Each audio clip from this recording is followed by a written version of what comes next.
بعد ما انا اتاكد ان الهرمونات وكل التحاليل تمام، هبدا بقى انظم اكلي بعد الفطار.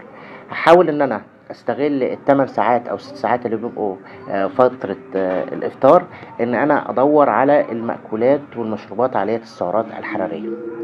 فبالتالي في المقام الأول أنا هاجي بعد الفطار مباشرة هاحاول إن أنا أشرب كوباية عصير من أنواع عالية السعرات زي المانجا أو زي الفراولة أو زي التمر هندي والخروب والعرقسوس. نمرة 2 بعدها على طول هاتناول الفطار. الفطار لازم يحتوي على نسبة كبيرة من النشويات، يحتوي على نسبة كبيرة من البروتينات زي الفراخ.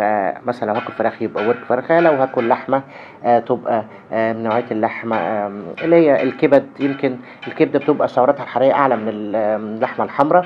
برضه كثير من الأسماك، أو ممكن إن أنا أتناول نوع من البروتينات الحيوانية زي مثلًا زي البيض أو زي اللبن.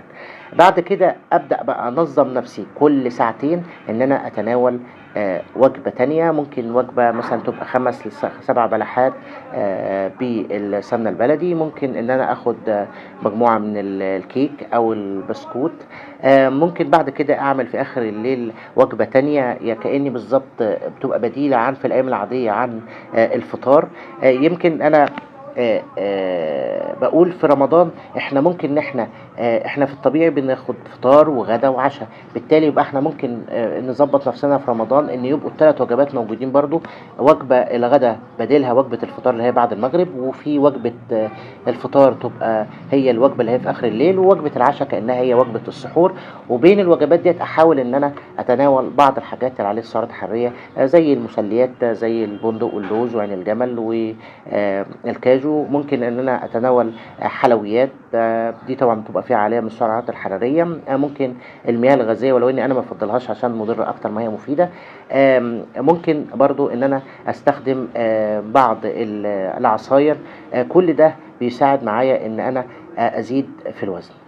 نهايةً ما تقلقش من نقص وزنك في رمضان. حاول بقدر الإمكان إن أنت تركّز، وحاول اعتبر الأكل ما هواش مجرد وسيلة للإشباع، وإنما هو علاج ليك. حتى لو حسيت إن أنت مش قادر تاكل، لأ، زوّد على نفسك شوية وحاول إن أنت تهتم بالأكل. شكرًا ليكم والسلام عليكم ورحمة الله وبركاته.